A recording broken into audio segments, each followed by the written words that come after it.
Auto pilot অথবা automatic flight control system, in short এটাকে FCS বলে।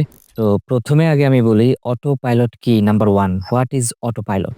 অটো পাইলট হচ্ছে এমন একটা সিস্টেম যেটা এয়ারক্রাফটে ইউজ করা হয়। মেইনলি এয়ারক্রাফট যখন আকাশে থাকে বা লেভেল ফ্লাইট করে তখন এই অটো পাইলট সিস্টেমটা ম্যাক্সিমাম টাইম ইউজ করা হয়। এটার মানে হচ্ছে যে কোনো মানুষের সংস্পর্শ ছাড়া এয়ারক্রাফট নিজে নিজেই চলবে, এরকম একটা সিস্টেমকে অটো পাইলট বলে। মানে কোনো হিউম্যানের কোনো কনস্ট্রাকশন ছাড়া বা কানেকশন ছাড়া কোনো ডিভাইস যদি নিজে নিজেই চলে, এই জিনিসটা একটা ব্যাপারটাকে বলা হচ্ছে অটো পাইলট সিস্টেম। এই পুরো সিস্টেমটা অনেক দ্রুতগতির কম্পিউটারের মাধ্যমে বা ফাস্ট প্রসেসরের সম্বলিত কম্পিউটারের মাধ্যমে এই সিস্টেমটা রান হয়ে থাকে। এটা মেইনলি টেক অফ আর ল্যান্ডিং এর মাঝামাঝি যেই টাইমটা এই সময় ইউজ করা হয়। এটাই হচ্ছে মেইনলি অটো পাইলট। নাম্বার 2, সেটা হচ্ছে কখন আমরা এই অটো পাইলট সিস্টেমটা ইউজ করব।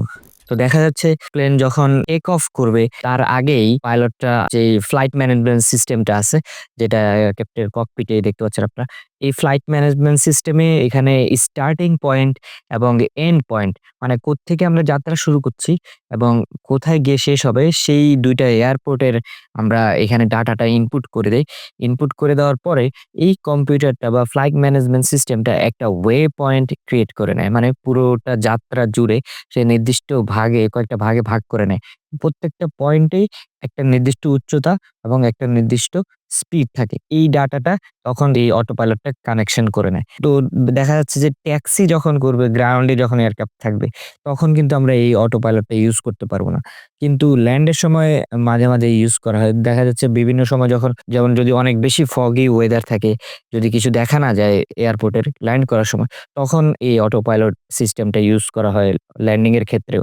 তো দেখা যাচ্ছে যে প্রায় ১০০% টেক অফই অটো পাইলট ছাড়া করা হয়, ম্যানুয়ালি করা হয়। আর প্রায় 90% ই হচ্ছে ল্যান্ডিং ম্যানুয়ালি করা হয়। মাঝে, মাঝে ২-১ টা ল্যান্ডিং হয়তো এই অটো পাইলটের মাধ্যমে করে। নাম্বার ৩, যেটা হচ্ছে এই অটো পাইলট পুরো যে সিস্টেমটা, এই সিস্টেমটা আসলে কিভাবে কাজ করে? এটা অনেক খুব গুরুত্বপূর্ণ একটা বিষয়। অটো পাইলট বা অটোমেটিক ফ্লাইট কন্ট্রোল সিস্টেম, এই পুরো জিনিসটাই এয়ারক্রাফটের এভিওনিক্স অথবা ইলেকট্রিক যে সিস্টেম এই রিলেটেড থাকে। তো দেখা যাচ্ছে যে আমাদের যে এয়ারক্রাফট আছে সেটার আমি কন্ট্রোলিং সারফেস সম্পর্কে আমার অন্য একটা ভিডিওতে বলেছি যে এলিভেটর, এলিরন, রাডার দিয়ে এয়ারক্রাফটের রোল, পিচ বা উপরে নিচে ডানে বামে যায় এই সারফেস গুলো দিয়ে। তো দেখা যাচ্ছে যে এখানে অটো পাইলটেরই ২ টা মুড আছে। একটা হচ্ছে ম্যানুয়াল মুড, আরেকটা হচ্ছে অটোমেটিক মুড। ম্যানুয়াল মুডটাতে অল্প কিছু চেঞ্জের জন্য আমরা ম্যানুয়াল মুড ইউজ করতে পারি। আর অটোমেটিক যেটা সেটার জন্য আমরা দেখা যাচ্ছে এয়ারক্রাফটের উচ্চতা এবং দিক যেই বা অ্যালটিটিউড অথবা ডিরেকশন, এই জিনিসগুলো চেঞ্জ করতে পারি। তো এগুলো কিভাবে চেঞ্জ হয়? তো দেখা যাচ্ছে যে আমরা কন্ট্রোল মুডের যেই ৩ টে এক্সিস আছে বা এলিরন, এলিভেটর, এই রাডার, এগুলো দিয়ে এয়ারক্রাফটের ডানে বামে যায়। তো দেখা যাচ্ছে কন্ট্রোল মুডেরও আবার ৩ টা সিস্টেম আছে বা ৩ টা মুড আছে কন্ট্রোলিং মুড। একটা হচ্ছে সিঙ্গেল মুড অটো পাইলট বা সিঙ্গেল এক্সিস অটো পাইলট, যেটার মাধ্যমে হচ্ছে এয়ারক্রাফটটা খালি রোল করবে, যেটা হচ্ছে এলিরন দিয়ে ইউজ করা হবে। তারপরে নাম্বার ২ যেটা 2 এক্সিস অটো পাইলট বলে সেটাকে, সেটা হচ্ছে এলিভেটর ইউজ করবে আর এলিরনও ইউজ করবে। তার মানে pitch up, pitch down, roll, এই ২ টা যখন ইউজ করবে তখন এই 2 এক্সিস কন্ট্রোল মুডটা ইউজ করে অটো পাইলটে। এবং নাম্বার ৩ যেটা 3 এক্সিস এ ইউজ করবে, মানে আ রাডার, এলিভেটর, এলিরন ৩ টাই ইউজ করবে। মানে ৩ ধরনের মুভমেন্টই করতে পারবে অটো পাইলট সিস্টেমটা। এই ৩ ধরনের মুভমেন্ট তখন এই 3 এক্সিস এর মাধ্যমে হয়ে থাকবে। এই যে কন্ট্রোলিং সারফেস গুলো এলিরন, এলিভেটর, প্রত্যেকটাতেই আ অনেকগুলো সেন্সর লাগানো থাকে। তো দেখা যাচ্ছে যে এয়ারক্রাফটটাকে যদি আমরা রোল করি বা একটু ডান দিকে ঘুরাই, তখন এই এলিভেটরের পজিশনের চেঞ্জের কারণে ওই সেন্সর গুলো সেন্স করবে যে এলিভেটরটা এদিকে যাচ্ছে আর এই পাশে এলিভেটর নিচে যাচ্ছে, তার মানে এয়ারক্রাফটটা ডানে যাচ্ছে।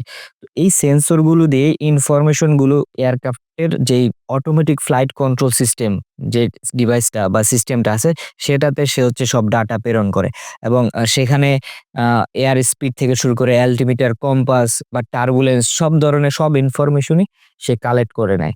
কালেক্ট করার পরে এই সব ইনফরমেশন গুলাই এই কম্পিউটারটাতে আসে, যেটা হচ্ছে অটোমেটিক ফ্লাইট কন্ট্রোল সিস্টেম। এটা একটা দ্রুত গতির একটা কম্পিউটার বা ফাস্ট প্রসেসরের একটা কম্পিউটার। এইটাতে সব ইনফরমেশন গুলো আসার পরে সে একটা জটিল ক্যালকুলেশন করে। করার পরে সে হচ্ছে তার যেই নির্দিষ্ট উচ্চতা নিয়ে যেই স্পিডটা দরকার সেভাবে সে ডিরেকশনটা ঠিক করে নেয়। বা আমাদের যে কমিউনিকেশন বা নেভিগেশনের যেই সিস্টেম গুলা থাকে অথবা আবার কলিশন এভিডেন্স এর সিস্টেম গুলা থাকে। তারপর ওয়েদারের কিছু ব্যাপার-স্যাপার থাকে এয়ারক্রাফটে ফ্লাই সময়।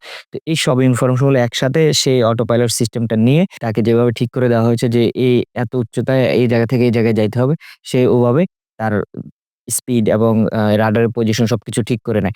যদি দেখা যায় যে কোনো একটা বেশি বাতাসের কারণে এয়ারক্রাফট একটু ডান দিকে চলে যায়, তখন সে আবার অটোমেটিক্যালি ওই সেন্সর মাধ্যমে সেন্স করতে পারে যে না এই পাশের উইংসটা উপরের দিকে উঠে গেছে বা এই পাশের উইংসটা নিচের দিকে নেমে গেছে। তখন সে আবার অটোমেটিক্যালি এটাকে লেভেল করে নিতে পারে। কারণ তার ওই সব ইনফরমেশন সে ওই তার নিজের কম্পিউটারে এনে তারপর সেটাকে ক্যালকুলেশন করে আবার সেই ইনফরমেশনটা ফিডব্যাকটা আবার সেই পেছনে সে রাডার এলিভেটর এলিরনে পাঠায়। পাঠানোর পরে সেই পজিশন গুলো আবার আগের মতো সে নিয়ে আসতে পারে। এই পুরো ও সিস্টেমটা একটা জটিল প্রক্রিয়া। এটা খুব দ্রুত গতি সম্পন্ন একটি কম্পিউটারের মাধ্যমে এই টোটাল সিস্টেমটা রেগুলেট করে বা চালিত হয়। তো এটাই হচ্ছে এই অটোমেটিক ফ্লাইট কন্ট্রোল সিস্টেম অথবা অটোমেশন সিস্টেমটার কার্যক্রম বা কিভাবে কাজ করে।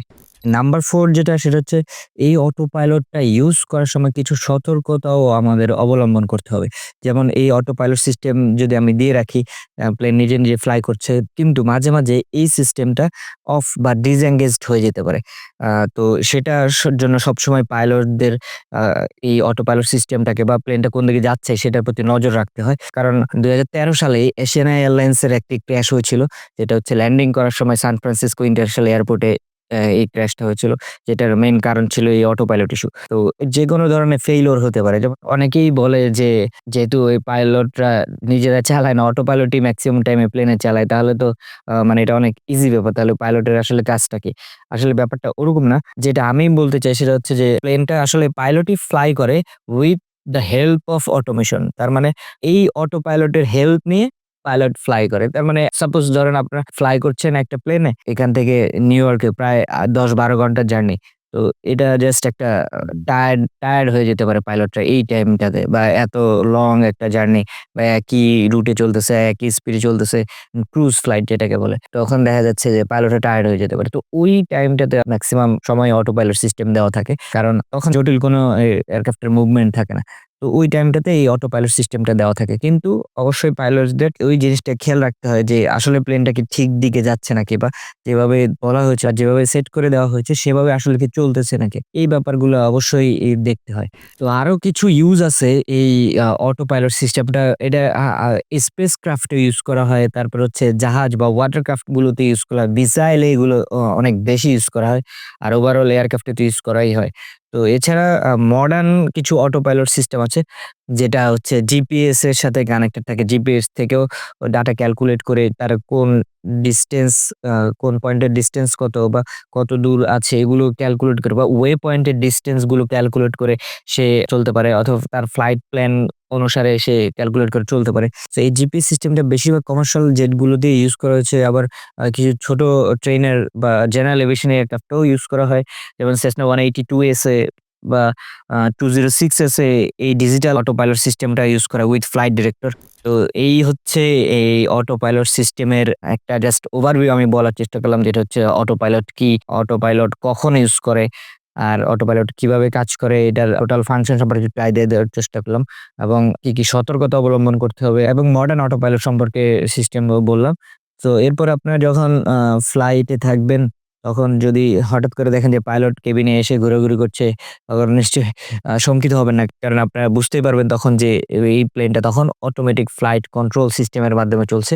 তার মানে আপনাদের টেনসড বা উদ্বিগ্ন হওয়ার কোনো কারণ নেই।